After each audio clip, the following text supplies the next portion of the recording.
Éphésiens 4 à partir du verset 17.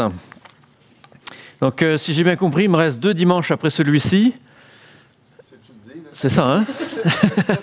C'est le 17, c'est le dernier. Hein, pour finir la série donc, sur Éphésiens. Alors aujourd'hui, on va lire un gros morceau, mais on ne va pas tout voir en détail. On va prendre certains aspects. Donc, Éphésiens chapitre 4 à partir du verset 17 et on va lire jusqu'au chapitre 5, verset 21. Alors, c'est un bon chapitre en entier. C'est sûr qu'on ne va pas aller dans tout le détail, hein. Il y a beaucoup de choses là-dedans. On va regarder vraiment les principes et les choses essentielles. Donc, Éphésiens chapitre 4, à partir du verset 17, je fais la lecture. « Voici donc ce que je dis et ce que je déclare dans le Seigneur. Vous ne devez plus marcher comme les païens qui marchent selon la vanité de leurs pensées. Ils ont l'intelligence obscurcie. Ils sont étrangers à la vie de Dieu à cause de l'ignorance qui est en eux, à cause de l'endurcissement de leur cœur. Ayant perdu tout sentiment, ils se sont livrés au dérèglement pour commettre toute espèce d'impureté jointe à la cupidité. Mais vous, ce n'est pas ainsi que vous avez appris Christ, si du moins vous l'avez entendu, et si conformément à la vérité qui est en Jésus, c'est en lui que vous avez été instruits à vous dépouiller par rapport à votre vie passée, du vieil homme qui se corrompt par les convoitises trompeuses, à être renouvelé dans l'esprit de votre intelligence et à revêtir l'homme nouveau, créé selon Dieu, dans une justice et une sainteté que produit la vérité.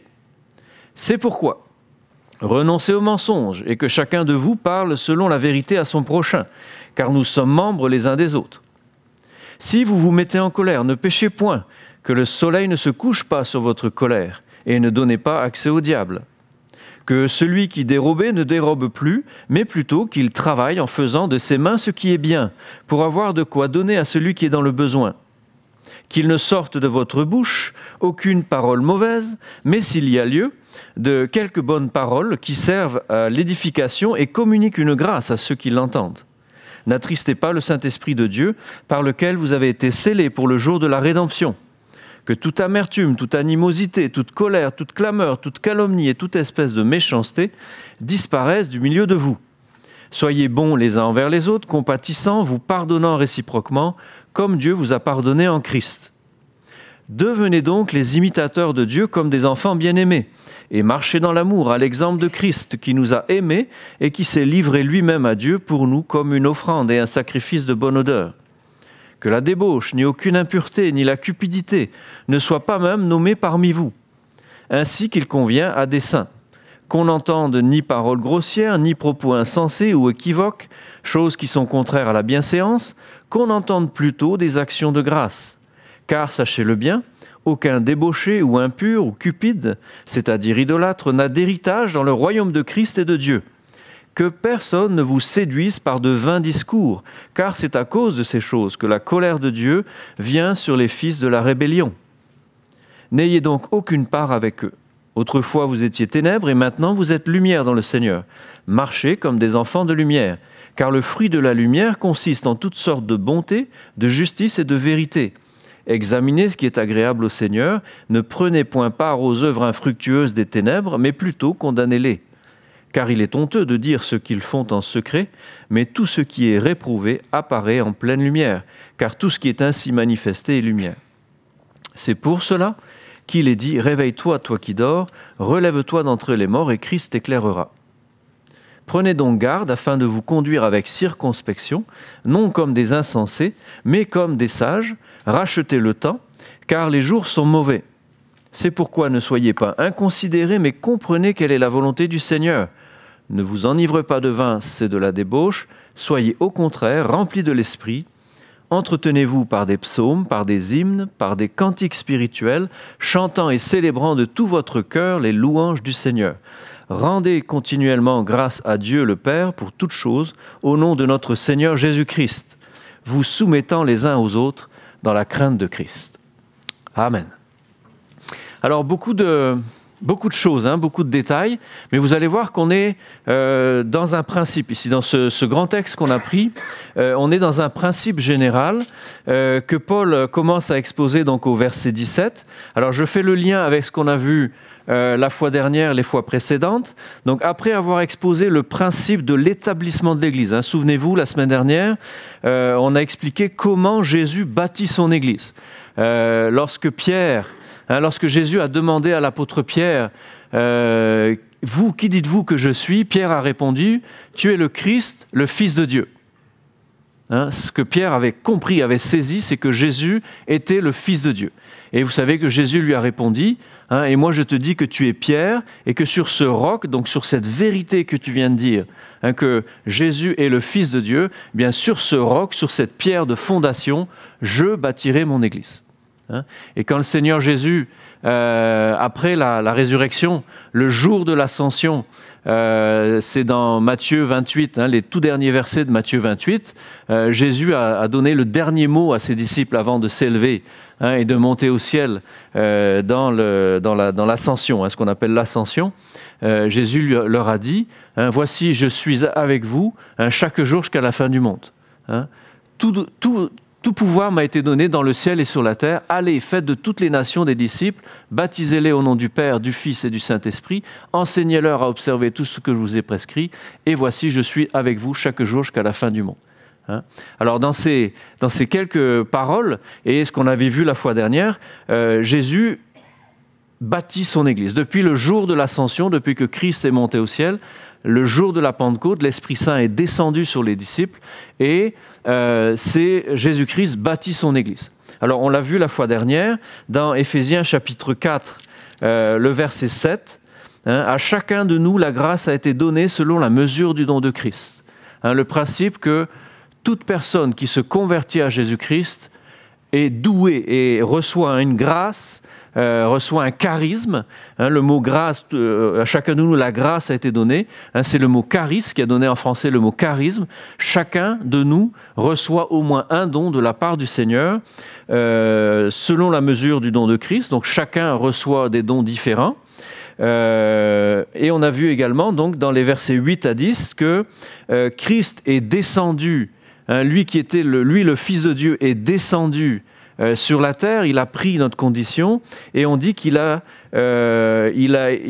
monté dans les hauteurs, il a emmené des captifs. Et on avait expliqué ensemble, hein, ces quelques versets, que Christ, le principe d'établissement de l'Église, Christ est descendu pour nous sauver, il est venu nous chercher, hein, par la prédication de l'Évangile, d'accord? Alors il l'a fait d'abord avec les apôtres, et il les a emmenés au ciel. C'est-à-dire qu'il n'est pas monté avec eux physiquement, mais il les a assis à la droite de Dieu. Ça, on l'avait vu dans le chapitre précédent, hein, que Christ nous a ressuscités ensemble, et Christ nous a fait asseoir ensemble avec lui dans les lieux célestes. Hein. Le principe, nous avons déjà, et Simon vient de le rappeler d'une certaine façon, nous avons déjà notre place au ciel.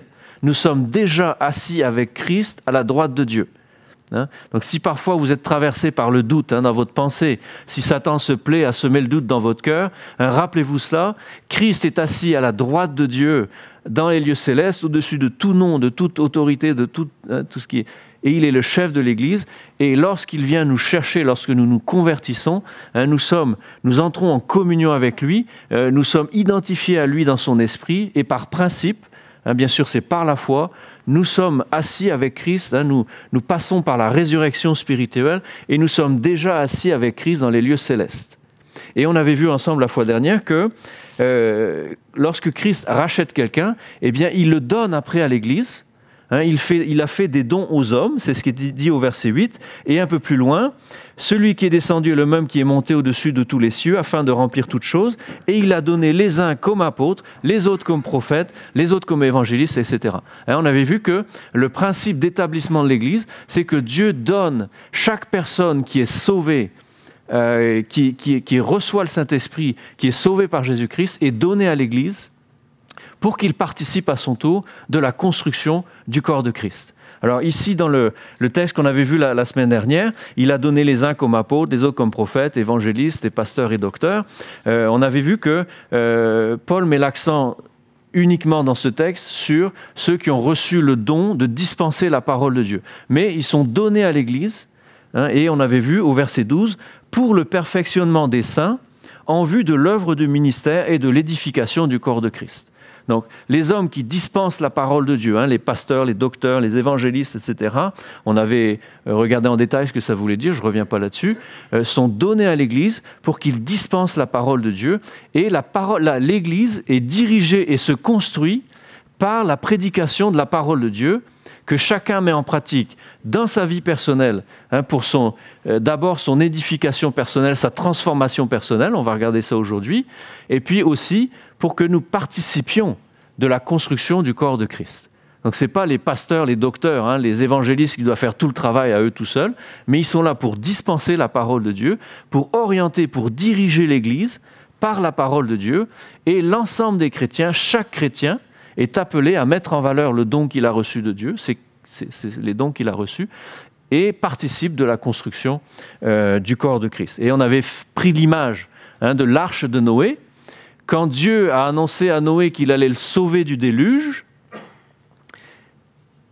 il lui a annoncé qu'il y avait un déluge qui allait venir, et il lui a demandé de construire l'arche. Et Noé, sa femme, ses fils, ses belles-filles, ont participé chacun de la construction de l'arche. Alors oui, ils sont sauvés par Dieu. La Bible dit qu'ils ont été sauvés par Dieu au travers de l'arche, mais c'est eux-mêmes qui ont construit l'arche. Et aujourd'hui, l'Église de Jésus-Christ, c'est comme l'arche, non pas de Noé, mais c'est l'arche de Jésus-Christ. Et à chaque fois que quelqu'un est sauvé, eh bien, il est invité à monter dans l'arche pour son salut et à participer de la construction de cette arche. Ça va, vous comprenez le principe ? Et donc, c'est vraiment le cœur de cette lettre de Paul aux Éphésiens, c'est vraiment le thème. Nous ne sommes pas sauvés comme des individus. Le salut, oubliez ça, ce n'est pas un ticket que Dieu nous donne, puis ça y est, je suis sauvé, j'ai mon ticket dans la poche, maintenant je continue à vivre comme bon me semble. Je suis sauvé pour servir et participer de la construction de l'outil, en fait, qui sert au salut des âmes. Parce que personne ne se convertira sauf à la fin. C'est juste mentionné une fois dans l'Apocalypse qu'il y a un ange qui va annoncer l'Évangile une dernière fois, avant le retour du Seigneur. C'est le seul endroit où l'Évangile est annoncé par un ange, d'accord ? Sinon, la prédication de l'Évangile se fait toujours par l'intermédiaire de l'Église. Donc, nous sommes invités, une fois que nous avons cru en Jésus-Christ, nous avons été sauvés, nous sommes donnés à l'Église pour participer à notre tour de la construction de cette arche, de l'Église, qui est l'outil dont Dieu se sert pour sauver ceux qui sont perdus. Ça va ? Alors, Paul avait expliqué ça, et donc maintenant il dit au verset 17, la lecture qu'on a fait aujourd'hui, il dit donc il y a un donc, voici donc ce que je dis, ce que je déclare dans le Seigneur. Donc l'implication de ce principe, c'est que vous ne devez plus marcher comme les païens qui marchent selon la vanité de leurs pensées. Et puis le principe ici qui est établi, jusqu'au verset 24, il dit voilà ce que vous ne devez plus faire, voilà ce que les païens font, comment ils fonctionnent, ce que vous ne devez plus faire. Et maintenant, à partir du verset 20, vous, ce n'est pas ainsi que vous avez appris Christ, et voilà comment vous devez faire. Alors il donne le principe, et à partir du verset 25, il va donner toutes les applications pratiques dans tous les domaines de notre vie. Alors c'est pour ça que j'ai lu jusqu'au chapitre 5, le verset 21, parce que c'est toutes sortes de domaines dans notre vie personnelle, comment on met en pratique ce principe. Alors le principe, comment cette parole qui est prêchée par les pasteurs, les docteurs, les évangélistes, les apôtres, etc., comment cette parole, elle doit transformer ma vie. Alors le principe, vous ne devez plus marcher comme les païens. Voilà comment marchent les païens. Puis vous allez voir, les gens qui vous entourent, de plus en plus, dans le monde qui nous entoure, on revient au paganisme. D'accord ? J'ai mentionné à plusieurs reprises dans mes prédications que ici, quand Paul parle des païens, il parle vraiment des païens du 1er siècle. Ok ? Nous, des fois, par abus de langage, on appelle païens des gens qui simplement ne sont pas à Jésus-Christ. Mais on est quand même dans une société qui a été marquée par les valeurs chrétiennes. Et moi, je ne dirais pas que tous les gens qui nous entourent, parce qu'ils ne sont pas à Jésus-Christ, sont des païens. Ok ? Parce que des païens, au 1er siècle, c'était des païens. C'était des vies de débauche, c'était des cultes à mystère, c'était des cultes où on se donnait sexuellement, c'était on faisait des sacrifices, parfois des sacrifices humains, hein, chez les Gaulois, je l'ai mentionné, je ne vais pas revenir là-dessus, mais des choses abominables. D'accord? C'était vraiment des païens. Alors il dit, vous n'êtes plus des païens.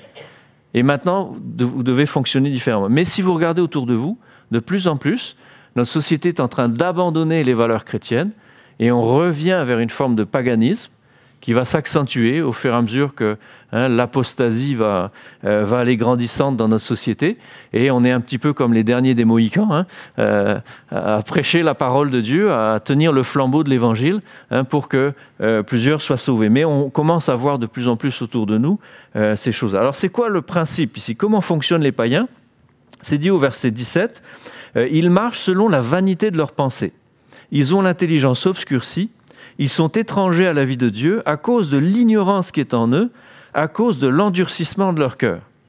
Ayant perdu tout sentiment, ils se sont livrés au dérèglement pour commettre toute espèce d'impureté jointe à la cupidité. Et c'est là que Paul dit « mais vous ». Ce n'est pas comme ça que vous fonctionnez. Alors, comment fonctionnent les principes du paganisme? C'est de marcher selon la vanité des pensées. Et je dis que c'est quelque chose qui est en train de revenir au galop dans notre société. Si vous regardez quasiment tous les dessins animés de Walt Disney, constamment, c'est un leitmotiv qui revient quasiment dans tous les dessins animés Walt Disney, c'est « marche selon ce que ton cœur te dit de faire ». Vis tes passions. Écoute ce que ton cœur te dit. C'est constamment ce genre de choses qui revient, et n'écoute pas ce que les autres te disent de faire, mais fais ce que ton cœur te dit de faire. C'est quelque chose qui revient en permanence. D'écouter son cœur, d'écouter ses passions. Qu'est-ce qui se passe quand on écoute notre cœur en permanence? La tendance, c'est qu'on glisse d'abord vers des choses faciles, vers le moindre effort, parce que notre chair est toujours à nous pousser au moindre effort.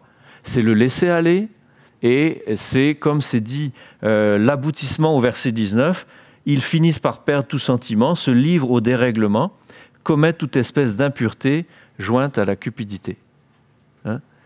Moi, quand je me lève le matin, si j'écoute mon corps, le matin, je suis censé être à 7 heures au travail, garde à vous, c'est la parade, et à 7h15, on part tous faire du sport. Et c'est dans notre travail, on doit faire 2 heures de sport, d'entraînement le matin. Si j'écoute mon corps le matin, quand je me réveille à 5h ou 5h30, ne va pas faire du sport, mon corps. Mon corps me dit, ne fais pas de sport, repose-toi, tu es fatigué, etc. Alors, mais dans le principe de la discipline militaire, c'est dans le contrat, c'est 2 heures de sport par jour. Alors, en me forçant à une certaine discipline, j'arrive à avoir une bonne santé physique, un bon entretien physique. Mais si je m'écoute, pas envie. Cette semaine, j'ai fait une course de raquettes, ça faisait partie des activités de cette semaine. Il y avait une course, elle s'appelle Iceman. Il y avait quatre disciplines, une course avec un sac, une trentaine de livres sur le dos avec l'arme. Les aumôniers, on n'a pas les armes. 6 km le plus rapidement possible, course relais. Après ça, on donne le relais. C'est une course de raquettes, 5 km. Il faut monter tout en haut du Mont Castor puis redescendre. Après ça, c'est la course de ski de fond, 8 km. Et puis la dernière course, c'est la course de course rapide sans sac, juste avec l'arme, et c'est 5 km de course rapide. D'accord? Alors, tous les gars qui faisaient la course, ils avaient tous des visages, on souffre. Mais si on s'écoute, on ne fait pas ce genre de choses. Si j'écoute mon cœur, eh bien, je vais plutôt choisir la solution de facilité. Alors moi, j'ai juste fait la raquette, j'ai couru en équipe, mais c'est souffrant. Et ça demande, et c'est pareil, je prends ça comme image pour dire que dans notre vie, la discipline spirituelle, ça nous demande, d'un certain côté, un certain effort. D'accord? Si j'écoute mon cœur, si j'écoute ce que j'ai envie de faire, au moment de prier, je vais trouver avoir plein de choses à avoir envie de faire et ne pas prier. Je ne sais pas si ça vous arrive, mais moi, quand je me dis, je vais prendre une demi-heure pour prier pour tel sujet, d'un seul coup, à mon esprit me vient, tu as telle chose à faire. Ah oui, tu devais écrire un... tu devais... Il y a plein de choses qui interfèrent parce que ma chair n'a pas envie que je prie. Donc le principe ici qui est donné, que les païens marchent selon la vanité de leurs pensées, ça aboutit à quoi? Ça aboutit au laisser-aller, ça aboutit, comme c'est dit, à la débauche, à l'impureté, jointe à la cupidité. D'accord? Le principe chrétien, c'est quoi au verset 20? Vous, ce n'est pas ainsi que vous avez appris Christ, si du moins vous l'avez entendu, et si conformément à la vérité qui est en Jésus, c'est en lui que vous avez été instruits. Alors, à quoi faire? À vous dépouiller, par rapport à votre vie passée, du vieil homme qui se corrompt par les convoitises trompeurs, à être renouvelé dans l'esprit de votre intelligence, et troisième chose, à revêtir l'homme nouveau, créé selon Dieu dans une justice, une sainteté que produit la vérité. Alors ici, Paul utilise une image, se dépouiller du vieil homme, être renouvelé dans notre intelligence, être renouvelé dans l'esprit de notre intelligence, et puis, troisième chose, à revêtir l'homme nouveau. Alors je vais vous donner une image. Mettons que j'ai travaillé dans le bois pendant 3 jours, 4 jours, 5 jours. J'ai bûché pour faire mon stock de bois pour l'hiver. Pendant 5 jours, j'ai été dans la forêt, j'ai dormi dans la forêt, et quand je reviens après 5 jours, je ne sens pas la rose. D'accord? J'ai eu chaud, je suis sale, j'ai de la sueur partout sur la tête, dans les vêtements, c'est collant, là, il y a de la résine quand on coupe les arbres, etc. Il y en a qui ont déjà bûché ici. Quand on revient, on n'est pas... et admettons que je suis allé 5 jours bûcher dans le bois, je ne me suis pas lavé, j'ai dormi d'une manière assez succincte, là, et voilà, je reviens du bois, avec mon stock de bois, je suis sale, je pue, pas besoin de vous faire un dessin. Bon. Et là, je dois me laver dans une pièce qui est très froide. Je n'ai pas une douche, j'ai pas la possibilité de me doucher. J'ai juste un bac avec un peu d'eau un peu tiède et je dois me laver et il fait très froid dans la pièce où je suis. Eh bien, je vais à la fois me dépouiller de mes vieux habits, me laver et me rhabiller en même temps. Alors, je vais commencer par la tête, j'enlève ma tuque qui est pleine de sciure, je mets la tuque dans le sac de linge sale et je me lave la tête. Savonné, tout ça, je m'essuie, je suis bien propre, je mets une tuque propre. Puis après ça, parce qu'il fait froid, je vais progressivement, je vais enlever le haut, tout ce qui est au-dessus de la ceinture, j'enlève les habits sales, je me lave, pareil, et puis en même temps, je me rhabille en haut, puis après je finis par le bas, je ne fais pas un dessin, je me lave le reste du corps, les pieds, etc. Alors, c'est un peu une image pour dire que la vie chrétienne, c'est à la fois constamment se dépouiller du vieil homme, enlever les habits sales, constamment en même temps se purifier, être renouvelé, comme c'est dit ici, renouvelé dans l'esprit de notre intelligence, par la lecture de la parole de Dieu, par la prière, par la discipline spirituelle, je suis purifié, et en même temps, eh bien, je me revêts de l'homme nouveau. Je remets, progressivement, je m'habille avec des habits propres, secs, et qui sentent bon. Et jusqu'à ce que j'arrive à une situation où je suis un homme fait. Comme c'était dit au verset 13, dans la fois dernière qu'on avait lu, jusqu'à ce que nous soyons tous parvenus à l'unité de la foi, à la connaissance du Fils de Dieu, à l'état d'homme fait. C'est l'idée, l'homme fait, c'est l'homme complet, l'homme mature spirituellement. D'accord? Alors ça, c'est le principe.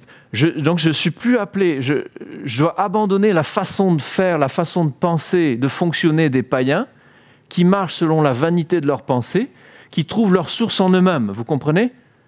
Mais au contraire, je dois me dépouiller des anciennes choses et je dois être renouvelé dans l'esprit de mon intelligence. Par quoi je vais être renouvelé dans l'esprit de mon intelligence? Par la parole de Dieu. Alors je dois me laisser enseigner par Dieu au travers de la prédication de la parole. Et je dois mettre en pratique. Et forcément, quand on est renouvelé dans notre esprit par la prédication de la parole, eh bien, on se dépouille des choses anciennes et on s'habille. On adopte des nouveaux comportements, des nouvelles habitudes de vie. D'accord? Alors ça, c'est le principe. Donc, je dois avoir la source des changements dans ma vie. Ce n'est pas moi qui décide selon mes envies. C'est en puisant dans la parole de Dieu, en me laissant enseigner, et on est tous appelés, même quelqu'un comme Simon, qui est un pasteur, comme moi qui suis aussi un pasteur, un prédicateur, on doit être enseigné par les autres. Il faut que notre interprétation d'Écriture constamment soit challengée par les autres, soit aiguisée. Et constamment, on doit tous, personne n'est exclu de cela dans l'Église de Jésus-Christ. On doit tous avoir la possibilité de se laisser enseigner par la parole, se laisser enseigner par d'autres frères et sœurs. Et ça, c'est un des principes dans l'Église. Donc, ce n'est pas la direction à tête unique, la pyramide avec la tête tout en haut qui décide ce que les chrétiens doivent croire. C'est ensemble. On a le principe dans l'Église que normalement, quand une Église arrive à maturité, on a un collège d'anciens, on a un collège de pasteurs, on a parlé de ça récemment, c'est le principe, afin qu'on puisse s'enseigner les uns les autres, et être enseignés par le Seigneur les uns avec les autres. Et l'attitude d'un pasteur, c'est jamais « moi je vous dis que ». Moi je vous dis que vous avez aussi des choses à me dire. Chacun, vous êtes appelés à les puiser dans la parole de Dieu. Et si un dimanche, et d'ailleurs il y en a qui le font, si un dimanche il y a quelque chose qui vous semble pas être en accord avec les Écritures, il faut venir me le dire. Et c'est un principe. On doit tous se laisser enseigner par le Seigneur. Je ne prétends pas avoir l'interprétation des Écritures à moi tout seul. J'ai besoin d'autres personnes, d'autres frères et sœurs dans le Seigneur, d'autres pasteurs, d'autres docteurs. Et moi-même, je vais puiser, je vais lire par le principe du livre, de la lecture, ou éventuellement aller chercher sur l'Internet des prédications. Bien sûr, attention à tout ce que vous lisez, ce que vous entendez. Pas tout prendre pour argent comptant parce que c'est un pasteur, mais d'examiner. Et c'est le principe ici qu'on a de se laisser renouveler dans l'esprit de notre intelligence et en même temps revêtir l'homme nouveau. Alors ça, c'est le principe qui change radicalement du paganisme. Le paganisme, le païen trouve sa source en lui-même. C'est selon les vanités de ses pensées. Et puis on dit au verset 18, ils ont l'intelligence obscurcie, ils sont étrangers à la vie de Dieu à cause d'une certaine ignorance, à cause de l'ignorance qui est en eux. Et après un certain temps, l'ignorance devient coupable. C'est quelque chose qui est peut-être un peu difficile à comprendre ici. Mais s'ils sont ignorants, ce n'est pas de leur faute. Oui, mais à partir d'un certain moment, l'ignorance peut devenir coupable.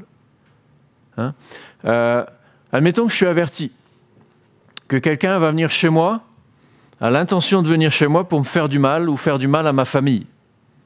Si je veux continuer à ignorer les choses, à un moment donné, je deviens presque coupable. D'accord ? Si on m'avertit que quelqu'un a l'intention de venir chez moi faire du mal à ma famille, je vais prendre des précautions. D'accord ?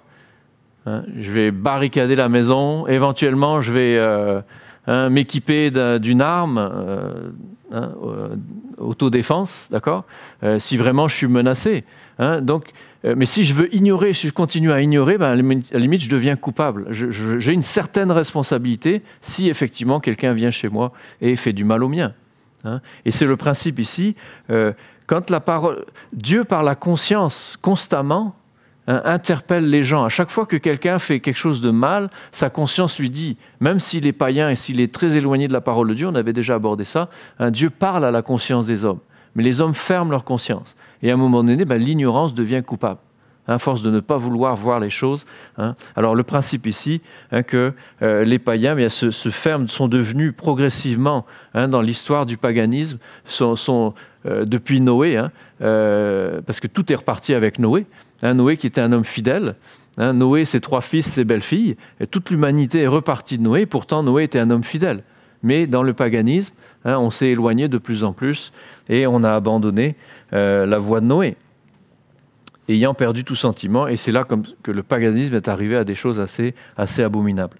Alors le principe, les chrétiens, nous, on doit se démarquer de ce principe, et notre source d'inspiration, bien sûr, c'est la parole de Dieu prêchée.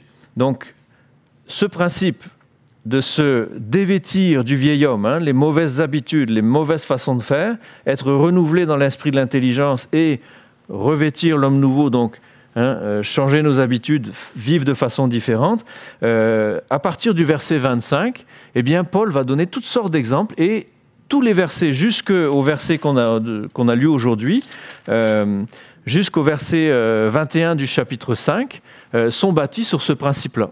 Voilà ce que vous ne devez plus faire, maintenant voilà ce que vous devez faire. Se dépouiller, se revêtir.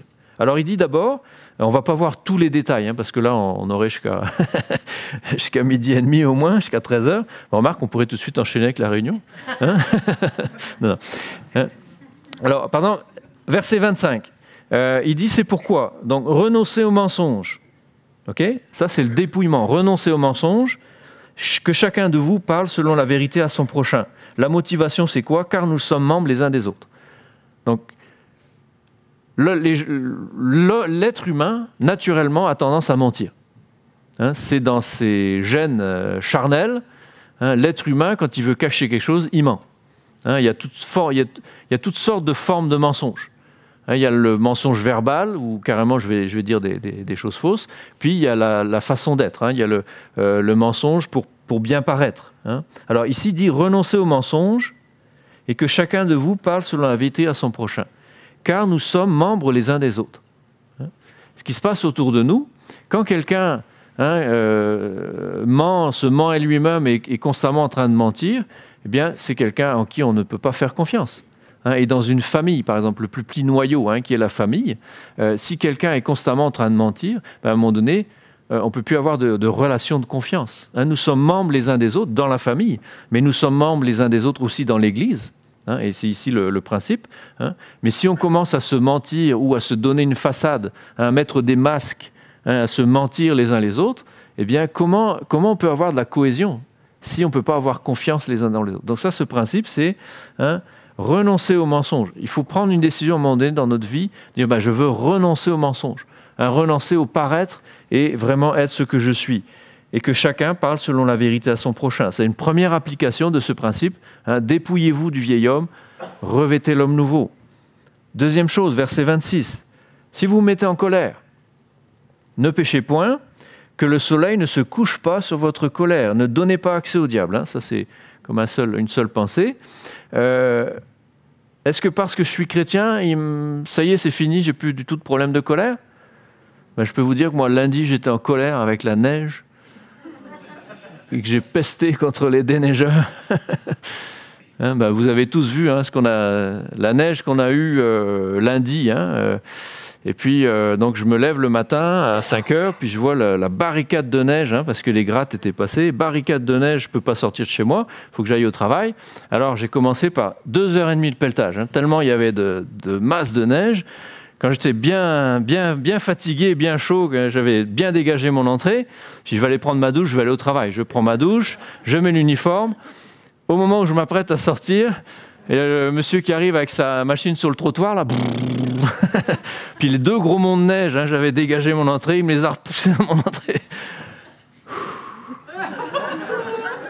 Là, j'ai pas pesté, je suis resté bien poli. J'ai repris ma pelle, j'ai dégagé mon entrée, fini. Là, j'ai pas pris ma douche, là. Il y en avait un peu moins.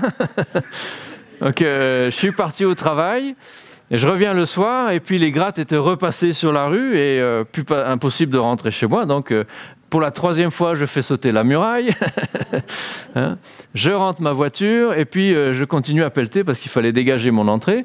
Et puis, j'entends encore une machine qui passe. Et c'est encore le monsieur avec sa machine sur le trottoir. Donc, à nouveau, il venait de me barricader. Là, je commence à pester. Je dégage la muraille, j'ai à peine fini, il revient dans l'autre sens. Là, je lui ai lâché des... bien entendu, il est dans sa machine, il continue. Mais je peux vous dire, j'ai lâché des jurons bien français. J'étais en colère. Puis après ça, je ne me couche pas sur cette colère. Si je continue, je vais porter plainte contre la ville, et puis toute la nuit... si je commence à remuer ça et que je me couche sur cette colère, qu'est-ce que ça va donner le lendemain? De l'amertume. D'accord? Après ça, je réfléchis, je dis non, c'est vrai, il faut qu'ils dégagent les rues, et puis ils n'y peuvent rien, il faut faire comme ça, puis prends ton mal à patience. Alors pour dire, des fois, oui, il nous arrive encore, et j'étais vraiment en colère, là, que j'étais tellement fatigué de pelleter, mais voilà, c'est... Alors, si vous vous mettez en colère, ça peut nous arriver de voir, des fois, on peut parler de saine colère. Des fois, vous allez voir des choses, des injustices qui vous mettent en colère. Et on peut avoir une saine colère, et éventuellement même une sainte colère. Mais le problème, nous qui sommes des gens charnels, c'est que souvent, à cette saine colère va se mêler une colère contre notre impuissance. Parce que quand on voit des injustices, on aimerait bien être Superman. Et puis régler leur compte à tous ces méchants. Mais on n'est pas des Superman. Puis des fois, on est en colère à la fois contre notre impuissance Et à cette saine colère, à l'origine, de voir une injustice, vient se mêler une colère qui est beaucoup moins pure. Moi, je me souviens, quand j'étais militaire en France, un soir, je me promenais dans les rues de Brest, c'était assez tard la nuit, peut-être 1h, 2h le matin. Et puis à un moment donné, je vois un gars qui était en train de se faire tabasser par 3 gaillards. Il était à terre, le gars, et les gars, ils donnaient des coups de pied, il était en train vraiment de le démolir. Moi voir des choses comme ça me met en colère. Pourtant, je n'étais même pas encore chrétien à ce moment-là. Ça me met en colère. C'est juste de se mettre en colère, de voir des choses pareilles. Et puis, j'avais une jeune fille à côté de moi dans la voiture. Et aussitôt, cette saine colère, elle se mêle à une colère de mon impuissance. Parce que je ne suis pas Superman. Si je sors, que je vais voir les gars, je me fais... Et tout ce que j'ai trouvé à faire, c'est de barrer la rue pour arrêter des voitures, puis qu'à un moment donné, il y a plusieurs gars qui sortent de leurs autos, puis qui se rendent compte de ce qui est en train d'arriver. Mais en même temps que j'ai une saine colère de voir une injustice, j'ai la colère de ma propre impuissance, ma propre lâcheté peut-être, parce qu'on aimerait bien être tous des héros, comme dans les films, avoir le courage. Mais non, on n'a pas ce courage-là. Et aussitôt, on est en colère contre nous-mêmes, et la colère se mêle. Une saine colère se mêle une colère qui est moins bonne. Alors c'est un peu le problème de l'homme. Quand il se met en colère, souvent, sa colère, même si à l'origine ça peut être juste, sa colère va souvent se mêler d'une colère qui est beaucoup moins pure. Et puis au verset 27, ça peut nous amener à donner accès au diable quand on reste sur notre colère.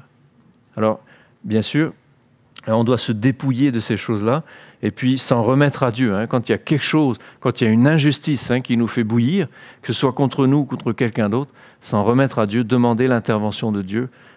Souvent, ça nous aide beaucoup à ce niveau-là. Autre principe, l'application, donc toujours se dépouiller du vieil homme, revêtir l'homme nouveau, verset 28, que celui qui dérobait ne dérobe plus, mais plutôt qu'il travaille en faisant ce qui est de ses mains, ce qui est bien, pour avoir de quoi donner à celui qui est dans le besoin. Ici, le principe, on voyait ça beaucoup dans le paganisme, et on voit encore ça aussi beaucoup, des gens qui vivent au crochet des autres. Ici, dérober, ce n'est pas forcément le cambrioleur qui va braquer la banque, qui va vider les coffres d'une banque. C'est celui qui dérobe sur le marché. Dérober, c'est un mot plus léger, qui va aller voler une pomme, une poire, qui va aller se nourrir gratuitement sur le marché, et en fait qui vit au crochet des autres. Le principe ici, on ne doit pas vivre au crochet des autres. Au contraire, on doit faire tout notre possible, bien sûr quand on est capable de le faire, en faisant ce qui est bien, donc de travailler, et non seulement pour nous-mêmes, mais la parole de Dieu dit, pour avoir de quoi donner à celui qui est dans le besoin. Donc changement de principe, au lieu de vivre au crochet des autres, travaillez, et puis que vous ayez un peu plus pour donner à ceux qui sont dans le besoin. Alors comme ça, on pourrait ainsi prendre tous les versets les uns après les autres. Dernière chose que je vais mentionner, verset 29 jusqu'au verset 32, concernant la façon de parler, très important, qu'il ne sorte de votre bouche aucune parole mauvaise, mais s'il y a lieu, quelques bonnes paroles qui servent à l'édification et communiquent une grâce à ceux qui l'entendent. Donc ici, le changer la façon de parler, au lieu de tomber sur la fripe des gens, comme on dit, de tomber sur les autres, au contraire, d'avoir des paroles gracieuses, des paroles d'encouragement. Donc c'est le principe, la façon de parler qui est motivée par une autre façon de voir les gens. Et comme c'est dit un peu plus loin, au chapitre 5, verset 1 et suivant, devenez les imitateurs de Dieu comme des enfants bien-aimés, marchez dans l'amour à l'exemple de Christ. Comment on peut changer de langage avec les personnes qui nous entourent? C'est pas juste en se forçant à fermer la bouche, c'est en changeant notre attitude de cœur vis-à-vis des personnes. Et en aimant les gens qui sont autour de nous, forcément on va changer notre façon de parler. D'accord ? Alors ici, toutes sortes d'expressions qui sont utilisées. Au verset 31, que toute amertume, animosité, colère, clameur, toute calomnie, toute espèce de méchanceté disparaissent du milieu de vous. Si vous voyez, les termes qui sont utilisés, l'amertume, c'est vraiment à l'intérieur. L'amertume, des fois, elle peut être invisible. Elle est à l'intérieur, elle n'est pas exprimée, c'est silencieux, l'amertume. L'animosité, c'est un petit peu plus extérieur. D'accord ? J'ai de l'amertume contre quelqu'un, puis à un moment donné, je me retrouve en face de lui, je vais avoir de l'animosité. Hein, c'est comme mon chien quand il montre les dents. Hein, c'est pas encore, c'est de l'animosité, hein, c'est un rejet de la personne dans l'attitude. La colère, c'est un peu plus exprimé là, c'est plus verbal, d'accord? Et puis la clameur, hein, c'est encore plus fort. La calomnie, quand non seulement hein, on exprime notre mécontentement, mais qu'on dit des choses fausses hein, sur quelqu'un ou de quelqu'un. Hein, la calomnie, et puis la méchanceté hein, sous toutes ses formes. Alors que cela bien disparaisse du milieu de vous. Au contraire, hein, soyez bons les uns envers les autres, compatissants, et la clé, hein, vous pardonnant réciproquement. Alors ici, ce principe, hein, toujours se dépouiller du vieil homme, revêtir l'homme nouveau. Je vais aller assez rapidement, chapitre 5, jusqu'au chapitre 5, versets 1 à 14. Je passe par-dessus, c'est les mêmes choses qui reviennent avec des petites variantes. Volontairement, je laisse ça de côté, on ne va pas aller dans le détail. Et je vais terminer avec les derniers versets, donc à partir du verset 15, chapitre 5, verset 15. « Prenez donc garde afin de vous conduire avec circonspection, non comme des insensés, mais comme des sages. Hein, rachetez le temps, car les jours sont mauvais. C'est pourquoi ne soyez pas inconsidérés, mais comprenez quelle est la volonté du Seigneur. » Alors, ici, le principe, notre vie, elle doit être gouvernée par la recherche de la volonté de Dieu. Hein, se conduire avec circonspection. C'est quoi la circonspection? Hein, il y a le mot comme circonférence à l'intérieur et spection, hein, comme inspection. Okay? La circonspection, c'est examiner les choses en faisant le tour. Okay? Le chrétien doit se caractériser par une certaine circonspection dans sa vie. Hein, prendre le temps. On est dans un monde où on veut aller de plus en plus vite. Hein? Il faut aller de plus en plus vite au niveau professionnel, au niveau des activités. On est dans un monde qui ne s'arrête jamais. Hein, contrairement à, si vous regardez 50 ans en arrière, 60 ans en arrière, le dimanche, tout s'arrêtait. C'était le jour du Seigneur. Hein, dans la société québécoise et dans tout le Canada, c'était pareil. Et dans tous les pays occidentaux. Le dimanche, tout s'arrêtait. C'était le jour du Seigneur. Et c'était le temps de réfléchir un peu. Hein, de s'arrêter, éventuellement, hein, ceux qui allaient à la messe, ceux qui allaient au culte, etc., hein, de réfléchir sur Dieu, réfléchir sur nous-mêmes. On prenait le temps en famille. Aujourd'hui, hein, progressivement, on est arrivé, on ne s'arrête jamais. Hein, du lundi au dimanche soir, et ça recommence le lundi matin, les commerces sont ouverts tout le temps, tout le temps, tout le temps, tout le temps. Il n'y a plus le temps de s'arrêter, il n'y a plus le temps de réfléchir, il n'y a plus le temps hein, de s'arrêter dans la société. Et ça va de plus en plus vite. Et on se demande pourquoi les gens ont des problèmes de santé mentale. Hein, c'est, à mon avis, en partie, hein, ça peut venir de là. Et donc, on va de plus en plus vite. Le chrétien doit se démarquer, hein, d'avoir une certaine conduite, d'avoir une certaine circonspection, de ne pas se conduire comme un insensé, hein, toujours dans le rythme sans arrêt, mais comme des sages. Et on doit racheter le temps, car les jours sont mauvais. Ça veut dire quoi, racheter le temps? Mais on doit regarder où est-ce que file notre temps. Qu'est-ce qu'on est tout le temps en train de faire? Hein, où est-ce que je mets mon énergie et mon temps? Hein, dans bien des choses qui sont futiles. Hein, et donc, je dois faire preuve de racheter le temps. À un moment donné, je dois m'arrêter, puis je dois regarder, est-ce que ce que je fais, hein, c'est la volonté du Seigneur? C'est quoi la volonté du Seigneur? Est-ce qu'on intègre la volonté de Dieu dans notre manière de vivre, dans notre vie tous les jours? Hein, c'est quoi la volonté de Dieu, si je vous le demande là? De manière générale, c'est quoi la volonté de Dieu? Question.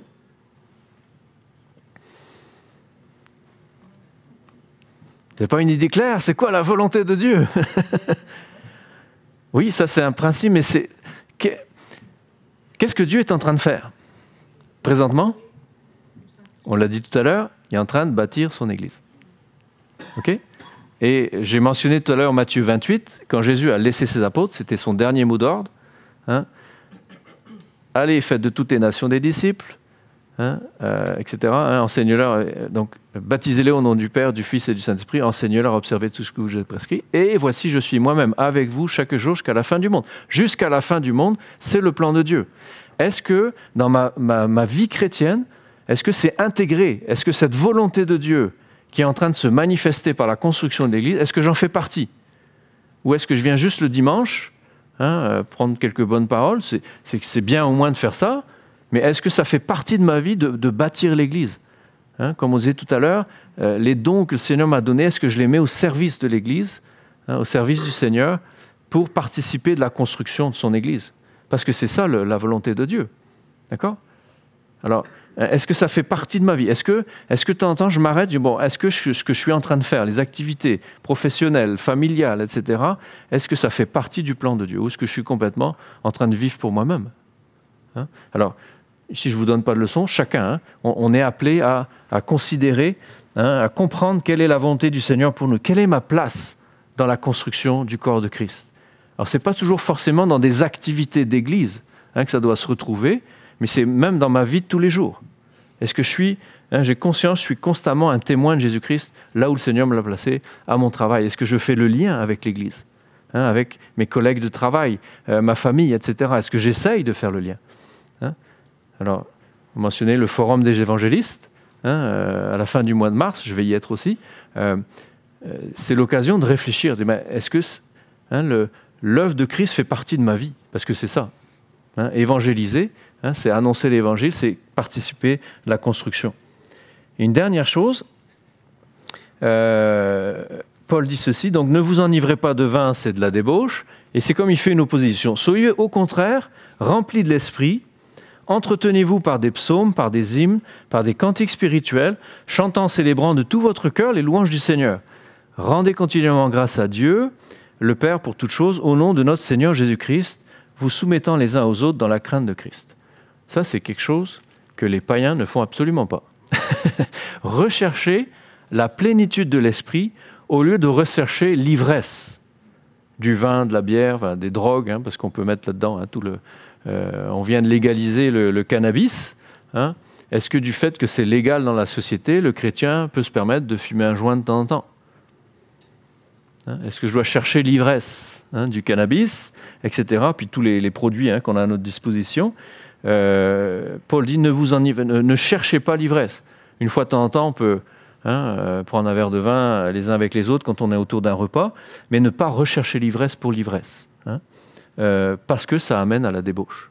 Ça amène à la débauche. Soyez au contraire remplis de l'esprit, et là, bien comprendre le rôle de la louange et de l'action de grâce dans la recherche de la plénitude de l'esprit. Parce que moi, je fais le lien.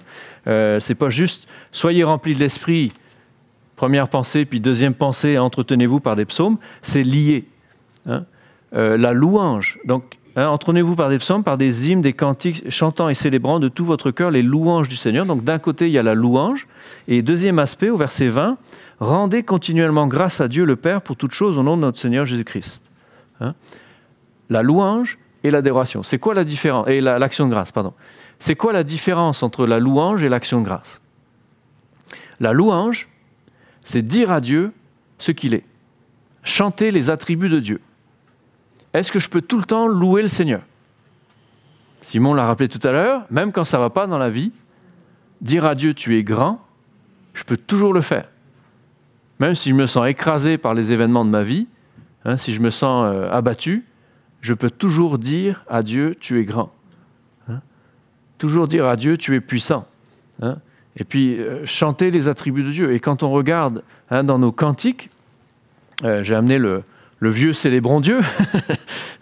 J'ai pris un cantique, pas au hasard, j'ai regardé un petit peu, et par exemple, un vieux cantique, je ne sais pas si vous le chantez ici, « Tu m'as aimé Seigneur ». Tu m'as aimé Seigneur avant que la lumière brillât sur l'univers. Bon, un vieux cantique. Tu m'as aimé Seigneur avant que la lumière brillât sur l'univers que ta voix a formé et que l'astre du jour, parcourant sa carrière, versa la vie à flot sur la nature entière. Mon Dieu, tu m'as aimé, mon Dieu, tu m'as aimé. Mon Dieu, tu m'as aimé quand sur la croix infâme, on vit de Jésus-Christ le corps inanimé, quand pour me délivrer de l'éternelle flamme, ton Saint-Fils a porté le péché de mon âme. Mon Dieu, tu m'as aimé. Mon Dieu, tu m'as aimé. Mon Dieu, tu m'as aimé quand par l'esprit de vie, le feu de ton amour en mon cœur allumé, ouvrit les nouveaux cieux à mon âme ravie. Quand la paix fut en moi de sainteté suivie, mon Dieu, tu m'as aimé. Mon Dieu, tu m'as aimé. On pourrait continuer comme ça. Les chants, les hymnes, à partir du moment où ils ont du contenu. Des fois, il y a 3 paroles, puis on claque des mains, et puis ça dure une demi-heure. moi, c'est pas trop la louange que je recherche, même si la petite phrase est bonne. Hein, j'aime bien qu'il y ait du contenu dans les chants, parce que le fait d'apprendre des chants, hein, dimanche après dimanche, et puis avec les moyens qu'on a aujourd'hui, hein, sur CD, sur l'Internet, on est capable de trouver tous les chants, hein, qu'on a dans nos cantiques. Vous pouvez aller les chercher sur l'Internet, et puis c'est facile, hein, je ne suis pas un spécialiste là, mais hein, vous pouvez sur vos iPods, toutes sortes de... Voilà, hein, en gros, sur vos téléphones, etc. Hein, vous pouvez avoir des chants. Et puis, vous mettez ça dans beaucoup d'appareils dans les autos maintenant, hein, si vous êtes en voiture, hein, dans les bouchons, au lieu de pester, hein, contre les autres, hein, dans les bouchons sur les autoroutes, ben, vous passez des chants, des hymnes, des cantiques. Hein. Et qu'est-ce que vous faites? Ben, vous nourrissez votre âme. Hein. Et dans la recherche de la plénitude de l'esprit, c'est important, hein, de chanter constamment les œuvres de Dieu, de chanter constamment, hein, les attributs de Dieu. Hein, ça contribue à ce renouvellement, hein, de l'intelligence, ce renouvellement de l'esprit en nous. Hein, donc l'importance de la louange. Alors ici, il y a plusieurs termes qui sont utilisés. On parle des psaumes, des hymnes, des cantiques. Hein, je ne vais pas rentrer dans les détails, mais hein, c'est différentes formes de chant. Un peu comme celui que je viens chanter, ben là on chante l'œuvre. Hein, tu m'as aimé Seigneur, c'est le texte que je viens de lire. Hein, c'est l'œuvre de Jésus-Christ, l'œuvre de Dieu. Hein, comment Dieu m'a aimé. Là on chante l'œuvre de Dieu. On est plus dans l'action de grâce, d'accord? Hein, parce que l'action de grâce, c'est dire merci à Dieu pour ce qu'il a fait pour nous. C'est pas juste dire merci pour le repas, l'action de grâce. Hein, l'action de grâce, c'est faire remonter. Hein, rendre grâce, c'est l'idée de faire remonter vers Dieu les grâces qu'il nous envoie. Hein, ce qu'il fait pour nous, l'œuvre qu'il fait dans nos vies. Hein, la louange, c'est plus le fait donc de dire ce que Dieu est. Alors l'importance aussi donc de l'action de grâce. Hein, le fait de dire merci à Dieu pour les choses qu'il nous donne. C'est bien sûr les choses de la vie. Dire merci pour le repas, c'est important. Hein, pas forcément de le faire tout haut, mais au moins dans notre cœur, dire Seigneur, merci pour ce repas. À chaque fois que je dis merci à Dieu pour ce repas, hein, au lieu de me vanter que c'est moi qui suis capable, hein, de m'acheter de la nourriture, je me rappelle constamment que mes capacités à travailler, éventuellement gagner l'argent qui me permet d'acheter mon repas, eh bien mes capacités me sont données par Dieu, parce que tout vient de Dieu. Hein, donc constamment de rendre grâce à Dieu pour toutes choses, hein, rendez continuellement grâce à Dieu, eh bien ça nous place à notre place. Hein, ça met Dieu à sa place, hein, un grand Dieu bien haut, puis moi ça met à ma place. Même si je suis un homme puissant éventuellement dans la société, si je suis quelqu'un d'important, hein, le fait de rendre grâce à Dieu, ben, constamment, hein, jour après jour, je me remets à plat et ça me garde dans l'humilité. Hein, si éventuellement je réussis bien dans ma vie, je réussis matériellement, socialement, etc., j'ai conscience constamment que tout me vient de Dieu, c'est cadeau de Dieu. J'ai une belle famille, j'ai des beaux enfants, j'ai des beaux petits-enfants, on est bénis. Merci Seigneur, tout vient de lui. C'est quoi mon mérite? Je me sens tellement peu méritant. Merci Seigneur. Hein, constamment de dire merci à Dieu pour tout ce qu'il nous donne. Ça nous met à notre place et ça nous permet de rester, hein, dans cette plénitude de l'esprit. Et une dernière chose, hein, dans les bienfaits de la louange et de l'action de grâce, hein, ça nous détourne de ce qui parfois peut nous obséder, de ce qui ne va pas dans notre vie. Hein. Au lieu de regarder que le verre est à moitié vide et de me plaindre, hein, qu'il me manque la moitié du verre, je dis merci à Dieu, hein, pour la moitié pleine. Hein. Et souvent on voit dans les Écritures cette recommandation, hein, de rendre grâce à Dieu. Parce que quand je rends grâce à Dieu, je regarde tout ce qui va bien, tout ce que Dieu fait de bon dans ma vie, au lieu de focaliser uniquement, hein, sur ce qui ne va pas bien, ce qui me manque à ce moment-là. Hein. Alors, l'importance, hein, pour rester dans la plénitude du Saint-Esprit, de l'action de grâce, de la louange, rechercher cette plénitude, ça fait partie, hein, de ce dépouillement du vieil homme et de ce renouvellement, hein, de l'homme nouveau. On va s'arrêter là pour aujourd'hui. La prochaine fois, on va voir, là on a vu donc, tous ces aspects. Hein. Vous pouvez relire ces versets que j'ai passés assez rapidement. C'est important, donc ça c'est beaucoup au niveau de l'édification personnelle. Et la semaine prochaine, donc, les thèmes que nous verrons, hein, Paul va aborder donc, à partir du chapitre 5, verset 22, « Femmes, que chacune soit soumise à vos maris », il va parler du couple. Hein, l'application de ce principe de se dépouiller du vieil homme, se revêtir de l'homme nouveau, mais là ici dans la vie de couple. Après ça, au chapitre 6, verset 1, « Enfants, soyez soumis à vos parents, obéissez à vos parents. Pères, n'irritez pas vos enfants », au verset 4. Le principe dans la famille, les relations parents-enfants. Comment aussi on peut être renouvelé, revêtir l'homme nouveau dans ce domaine. À partir du verset 5, chapitre 6, « Serviteurs, obéissez à vos maîtres », etc. Les rapports dans la société entre employeurs et employés, parce qu'aujourd'hui on n'a plus d'esclaves, donc l'application. Et puis terminer avec, au verset 10 du chapitre 5, le dernier volet, c'est le combat spirituel. Comment aussi là on peut revêtir l'homme nouveau, se dépouiller du vieil homme, revêtir l'homme nouveau dans le combat spirituel. Donc revêtez-vous de toutes les armes de Dieu, ce qu'on appelle l'armure du chrétien. Donc ça sera pour le dernier dimanche. Donc la semaine prochaine, on verra l'application dans les relations sociales, le couple, la famille et dans la société, comment on peut revêtir l'homme nouveau. Ça va? J'aimerais prier. Seigneur, on te rend grâce pour cette parole que tu nous as donnée, ces principes que nous avons vus aujourd'hui. Seigneur, tu le dis dans ta parole, nous ne sommes plus des païens, nous ne sommes pas des païens qui vivent selon la vanité de leurs pensées. Au contraire, tu nous appelles, Seigneur, à chercher en toi, à puiser dans ta parole, dans les prédications, dans la louange, l'adoration, l'action de grâce, à puiser constamment une source nouvelle afin que nous puissions nous dépouiller du vieil homme et revêtir l'homme nouveau. Seigneur, merci pour ces principes que nous avons vus ce matin. On te prie, Seigneur, de nous donner dans les jours qui viennent, dans les semaines qui viennent, de mettre cette parole en pratique, qu'elle ne reste pas lettre morte, mais qu'au contraire, ce soit une parole vivante dans nos cœurs, dans nos vies. Oui, Père, on te prie aussi pour nos enfants qui sont allés à l'école du dimanche. On te prie de bénir ta parole dans leur cœur, dans ce qu'ils ont vu aujourd'hui, que tu les fortifies, Seigneur, dans leur jeune foi, que tu conduises nos enfants vers la vie éternelle. Oui, Père, c'est au nom de Jésus-Christ que nous te prions pour nous-mêmes, pour nos enfants, pour nos familles. Que ton nom soit béni. Amen.